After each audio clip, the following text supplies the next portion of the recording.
Okay, so we're going to change the front rotors or front discs and brake pads on this Audi A4. This is a 2011 A4 Avant, but similar procedure for any A4 I would assume. I've already done the offside here, it's a British car, so we'll do the passenger side, which is the one with the brake wear sensor, and potentially a bit more complicated. So first things first, we'll have a look at the brake fluid reservoir. So here's the brake fluid reservoir. I've taken the cap off it. As you can see, the fluid level is quite high because I've rewound the piston on the side that I've already done. You have to keep an eye on this so that it doesn't let brake fluid run all over the car. If necessary, you could get a piece of kitchen roll and wick out carefully some of the brake fluid, or if you've got a turkey baste or something like that, that would do just as well. Just make sure you don't get any of it on the paintwork or it will peel it off. Make sure there's enough room to wind back your pistons and that you've got a bit of brake fluid extra in case you need to top up. So what I found is most useful is to adjust the steering before you jack the car up so that the caliper, which in this case is over here, is jutting out. Just makes it easier to get to the nuts behind the caliper on this side if you put the steering in that position.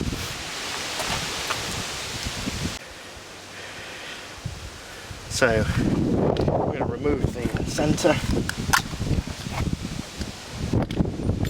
Before we jack up, just loosen off the wheel nuts.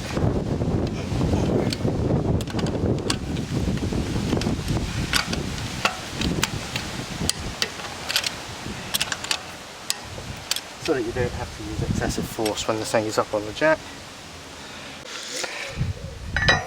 So we're up on the jack now.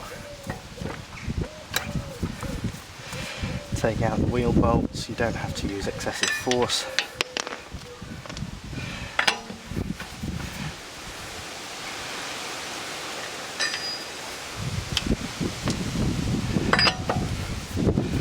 Incidentally, this is a 17mm, these are 17mm ends.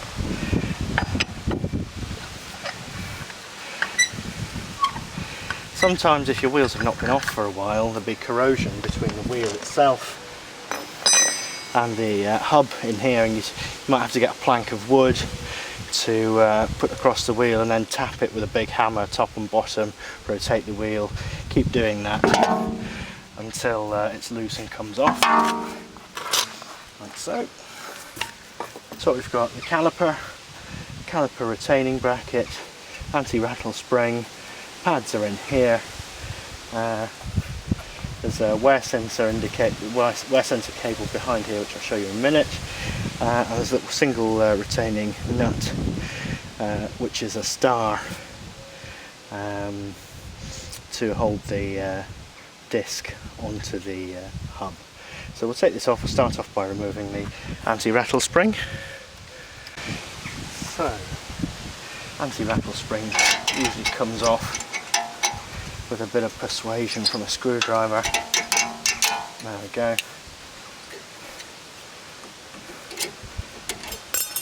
Now here we are around the back, and you'll see here is a little capped rubber tube. If you pull this cap off, and there's one above as well, this is the lower one, in here is a 7mm hex, which is the slide pin, which lets the, if I pan out, which lets the caliper centre on the disc, because it's only a single-sided single piston rather.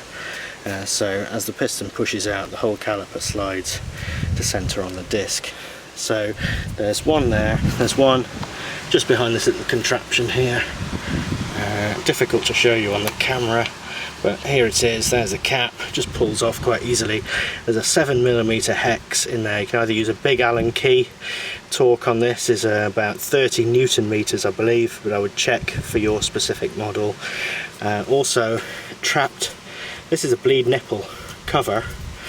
Retained by that is the cable for the wear sensor. So remember, afterwards, keep that covered to stop dirt going in, but afterwards remember that you've got to put your cable in there, and there's a little rubber separator there that creates a space for the cable so it's not rubbing directly on metal. So next job is to disconnect the pad wear sensor. This is a bit of a fiddle, but you can see here on the underneath there's a button there. You press it and then pull the whole thing back and that will come off. And then this here, you just have to get a screwdriver underneath it.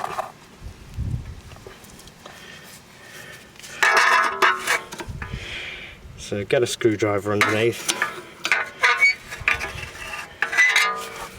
So once you've had a screwdriver underneath and it's out of its little notch, just rotate it through 90 degrees like so, and then the thing will drop out. And there you have it. Your new pad will have one of these on it. Again, to refit, we'll see that later, but you just put it in like so, and then rotate it back through 90 degrees so that the end clips into that little retainer there. So next thing to do is to remove the two 7mm slide pins. So to do this, I've got one of these, which is a 7mm end, but use a big Allen key. This just slots onto a 1/2" adapter, and then goes in there, and just put a 1/2" wrench on this.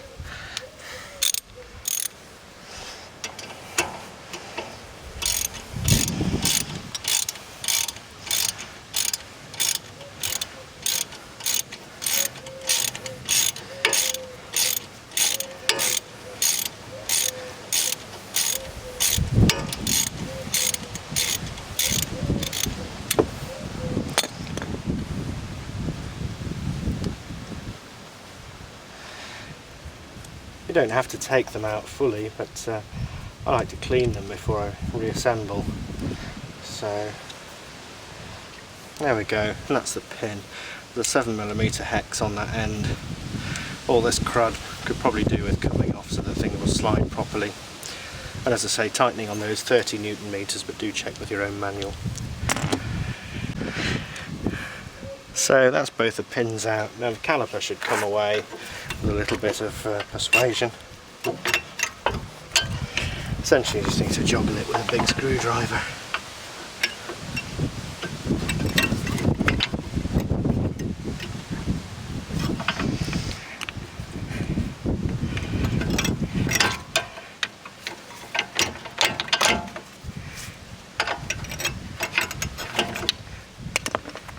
Don't let the caliper fall off,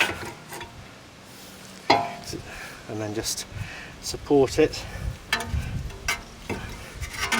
nicely and tie that up out of the way. Now you notice here that the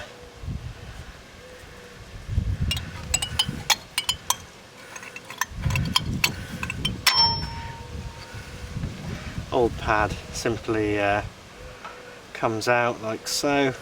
It's got these anti-shake springs which locate into the inside the piston there.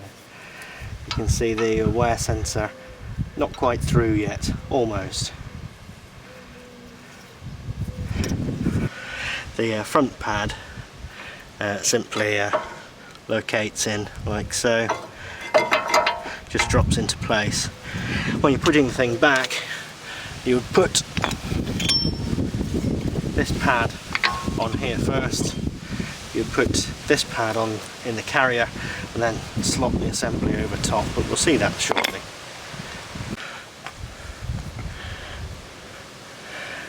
At this stage, I like to do a bit of clean up, a bit of wire brush attachments onto your drill, and get rid of all of this dust. Don't breathe any of it, best to wear a mask if you can.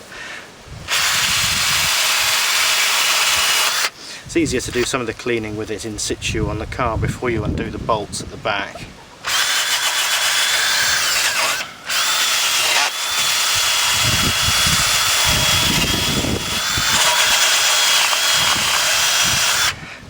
You don't have to do this, but I think it makes the thing look nicer at the end of the day. So here what I've done is just tied the caliper up to the suspension, just to take the stress off the rubber brake line, so that we can deal with the caliper carrier and the rotor. So next job is to take off the caliper carrier. This is this item.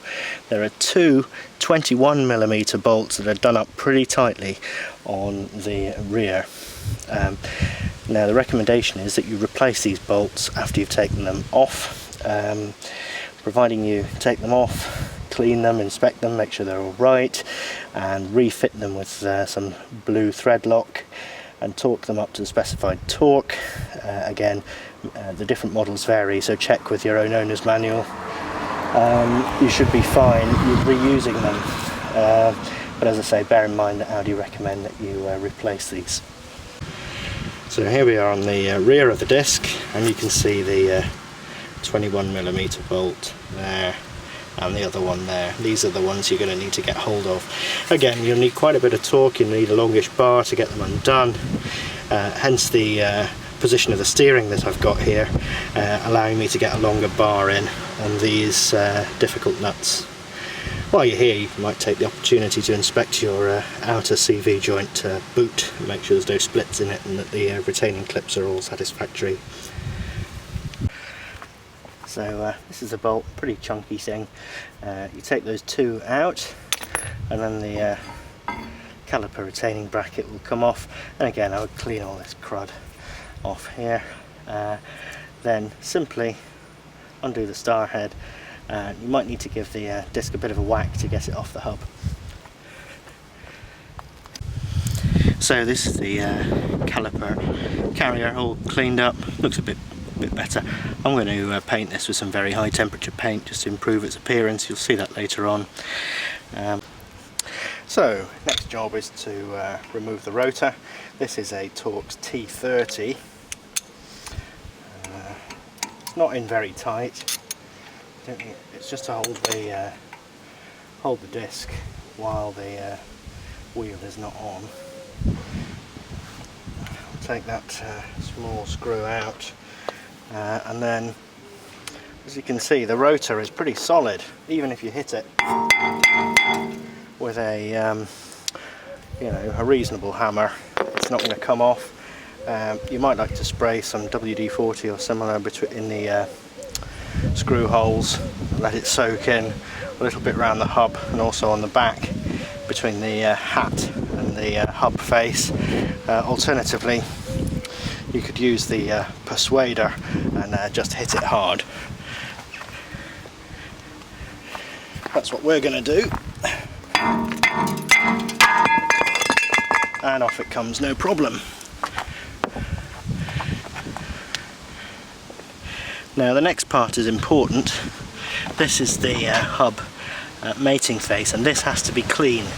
If you get dirt in here, when you put up on your new disc, there'll be lateral run out and you can get judder as you apply the brakes. So important, this has to be scrupulously clean.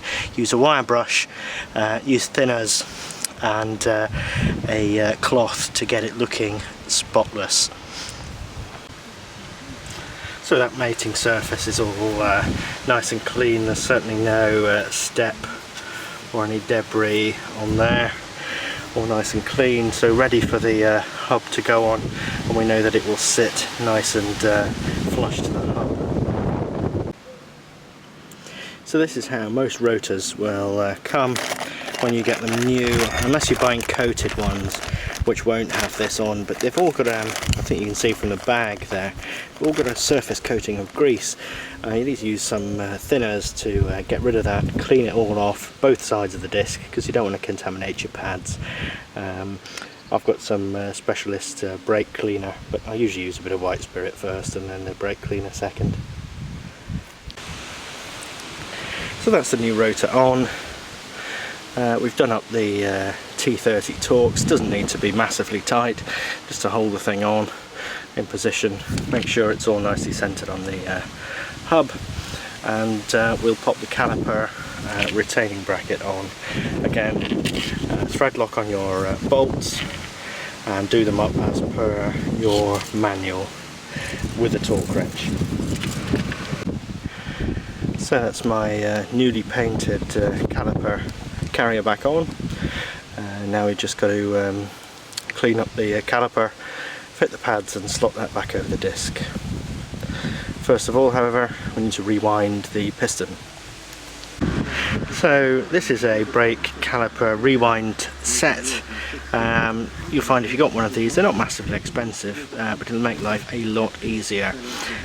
Pick the appropriate one for your caliper and the correct adapter. So in our case we need this little chap here, the plate, and this rewind, and we'll just fit this to the piston. So this is it fitted in place, and as you can see here, rewinding the piston is so easy. I can do it with one hand. You can use a G-clamp for this if you don't have this equipment, but this is much easier and it's well worth the money. You can get these on eBay and all sorts of motor factors will sell them. So just rewind the piston, bearing in mind while you're doing this that you should have room in your brake fluid reservoir for the fluid that's being displaced, so that it doesn't run all over your engine bay and strip your paint. So, nearly back. You don't need to wind this back absolutely to the stop, or you can damage the seals inside. So just until you feel a little bit of extra resistance, and then stop. So that's it, that's the piston right back, and then there'll be enough room for the new thicker shoes in there.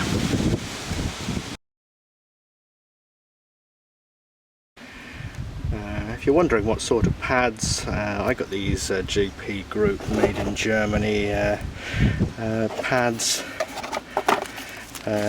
Obviously the other one is on the other side. This is the one with the wear sensor on it. And you'll see the anti-rattle prongs that go into the hollow piston there, so we're just going to pop those on. So this is the stage you want to get to. You slotted in your pad into the piston here.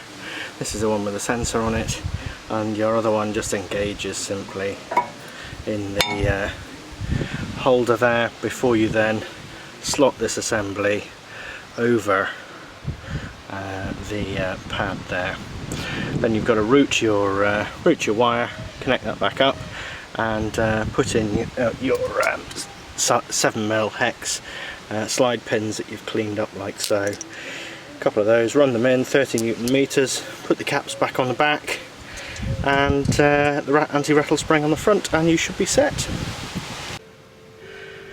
So don't forget to route your wear sensor cable correctly, and pop it back on exactly as the reverse of removal. That's clipped on the, I don't know if you can see there, with the light, it's on the bleed nipple. And this is what your brakes should look like. Just got to put the anti-rattle spring on now, and then we're pretty much done. Put the road wheel back on. So there you have it, anti-rattle spring back on. All that you need to do now is put the road wheel back on, take away your axle stand and the jack, and press the brake pedal a few times to apply the brake pads to the surface of the disc, and then check and top up if necessary in your brake reservoir. Incidentally, this is one of the rotors that was removed, and I just thought, even though it is lipped quite badly, just check the thickness of it. They're 25mm when they're new, minimum is 23 on these, and we're just pretty much bang on 23, so they did need changing anyway. Well, that's it for this video. Hope you found it useful, and as always, thanks for watching.